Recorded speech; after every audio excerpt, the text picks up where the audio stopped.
La herida de nacer. Desde que abrimos los ojos por primera vez, ya hemos sido arrojados al abismo del ser. No elegimos nacer, no pedimos venir a este mundo y sin embargo aquí estamos. Esta simple verdad, olvidada por muchos, fue el inicio de la reflexión de innumerables pensadores. Nietzsche lo llamó el eterno retorno. Esa repetición del dolor, del esfuerzo, del absurdo, una y otra vez. Freud lo llamó trauma. Esa marca indeleble que deja la vida en nuestra psique desde sus primeras manifestaciones. Ambos, desde trincheras diferentes, apuntaban a lo mismo. La vida duele, la conciencia es una condena, y sin embargo, el alma humana busca sentido, busca resistir, busca transformarse. El nacimiento no solo es un evento biológico, es el primer exilio. Somos separados del cuerpo que nos dio vida, lanzados al mundo, sin instrucciones, sin certezas. Y ese corte original deja una herida que muchos pasarán la vida intentando comprender. Algunos la esconden, otros la subliman, unos pocos la enfrentan, pero todos, sin excepción, cargamos con ella. Y es en esa herida donde empieza nuestra filosofía, no en los libros, no en las aulas, sino en el temblor íntimo de nuestra propia existencia. La máscara que llevamos, el mundo exige máscaras. Desde pequeños aprendemos a ocultar, a sonreír cuando estamos rotos, a asentir cuando queremos gritar, a encajar cuando nuestro espíritu suplica por libertad. Freud entendió esto con claridad al hablar del yo, el ello y el superyo. Esa estructura psicológica no es solo una teoría, es un espejo. Nos revela que gran parte de lo que creemos ser no es más que una construcción para sobrevivir, para no ser rechazados, para no ser destruidos por un entorno que no perdona la diferencia. Nietzsche, por su parte, no hablaba de máscaras sino de transvaloración. La idea de que los valores dominantes son creados por los débiles, para someter a los fuertes, por los mediocres para suprimir la grandeza. Y entonces, si combinamos ambas visiones, obtenemos una verdad inquietante. Vivimos atrapados entre lo que deseamos ser y lo que se nos permite ser, entre la autenticidad y la adaptación, entre la vida que arde en nuestro pecho y la jaula que nos impone la sociedad. Pero he aquí la paradoja. Es precisamente esa tensión la que forja al alma fuerte. El que nunca ha fingido no ha conocido la profundidad del alma. El que nunca ha sentido la necesidad de romper una máscara no sabe lo que es la libertad.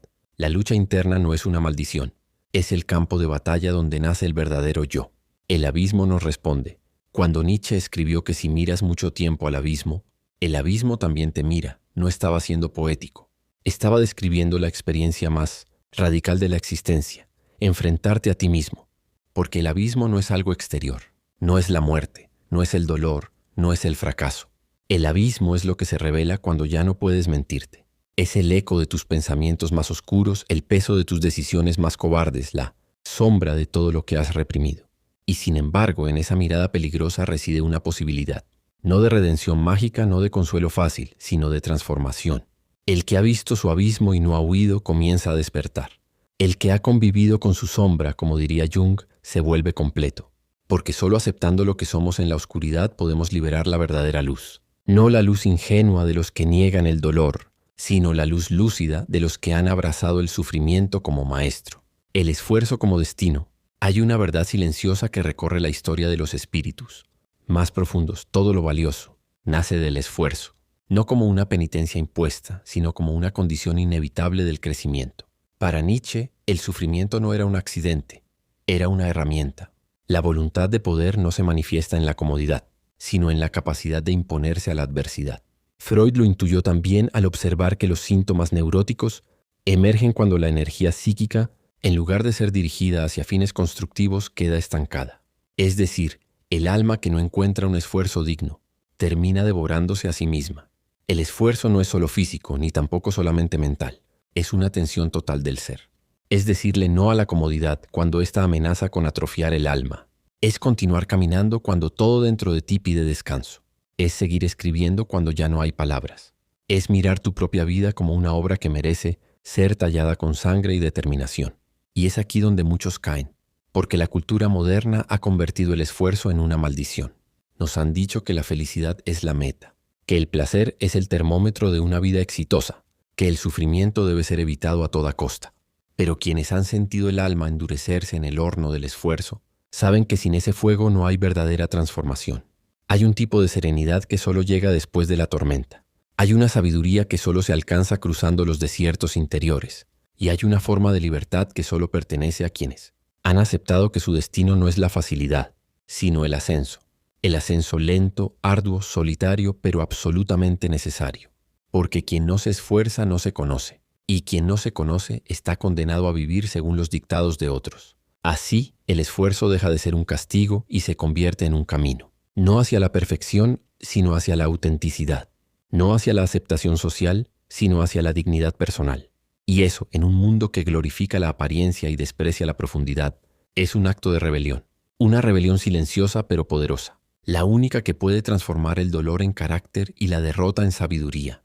La voluntad de poder interior. La voluntad de poder no es un deseo de dominar a otros, sino un impulso creativo que reside en lo más profundo de nuestra psique. Nietzsche vio en ella la fuerza motriz de la vida, el fuego interno que impulsa cada decisión, cada aspiración y cada triunfo.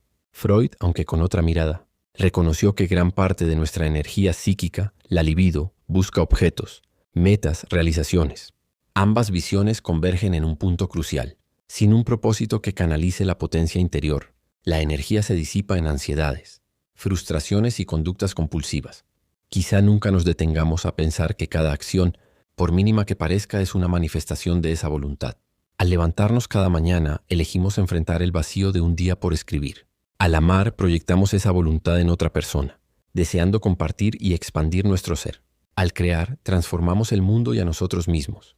La auténtica medida de la voluntad de poder no reside en la cantidad de logros externos, sino en la intensidad con que vivimos nuestros actos más cotidianos. Este poder interior no se hereda, se cultiva. Surge de la claridad de nuestro propósito y de la honestidad con nuestra propia sombra. Jung lo explicó como individuación. El proceso de integrar y armonizar los distintos aspectos de nuestro ser, incluso aquellos que preferiríamos ignorar. Freud lo expresó en la terapia como la toma de conciencia de deseos reprimidos y su transformación en actos creativos. Nietzsche, por su parte, lo celebró en el concepto del Übermensch, aquel que se crea a sí mismo, que levanta sus propios valores y que vive conforme a su propia ley. Sin embargo, el camino hacia esa voluntad pura está lleno de espejismos. Atrae a los orgullosos, seduce a los egoístas, embravece a los impacientes. Porque el verdadero poder no grita, no se exhibe, se fortalece en silencio. En la paciencia férrea de quien continúa avanzando a pesar de las dudas. Se templa en la autoimposición de desafíos crecientes, en la elección constante de la autenticidad por encima de la comodidad. Para despertar esa fuerza interna, debemos confrontar nuestras pequeñas traiciones a nosotros mismos. El silencio que pedimos para no incomodar, la palabra que omitimos por temor, el sueño que sacrificamos por pereza. Cada negación, por leve que sea, erosiona la voluntad. Cada afirmación, cada acto que honra nuestro deseo profundo, la robustece. Así, la voluntad de poder interior se convierte en la fuente de nuestra dignidad, no porque nos haga superiores a otros, sino porque nos mantiene fieles a nosotros mismos. En un mundo fragmentado donde a menudo nos ofrecen ídolos vacíos, aprender a sostener esa llama interna es el acto más subversivo de todos. La sombra y el deseo. En lo más profundo del alma humana habita un territorio prohibido, un rincón silenciado donde se alojan nuestros deseos reprimidos, nuestros impulsos inconfesables, nuestras verdades no admitidas. A este lugar Carl Gustav Jung lo llamó la sombra. Pero no es un concepto oscuro en sí mismo, ni es necesariamente negativo.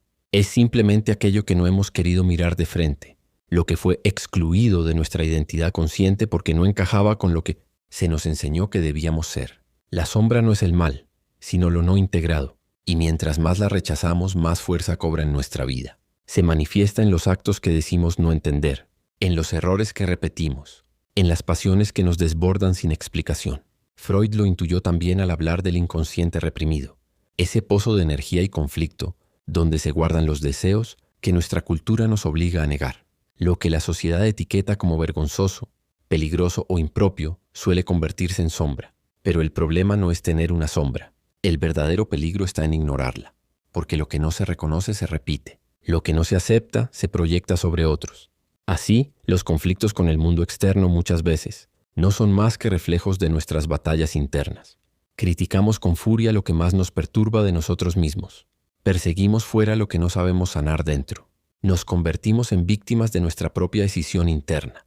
La tarea filosófica y psicológica más honesta es entonces reconciliarse con esa parte oscura del ser, no para glorificarla, sino para comprenderla, para domesticar su fuerza, para redirigir su energía. porque en la sombra también habita el genio, la pasión, la creatividad, la intuición.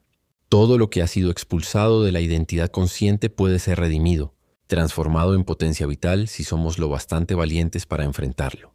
El deseo forma parte esencial de esa sombra, no como capricho, sino como expresión del alma.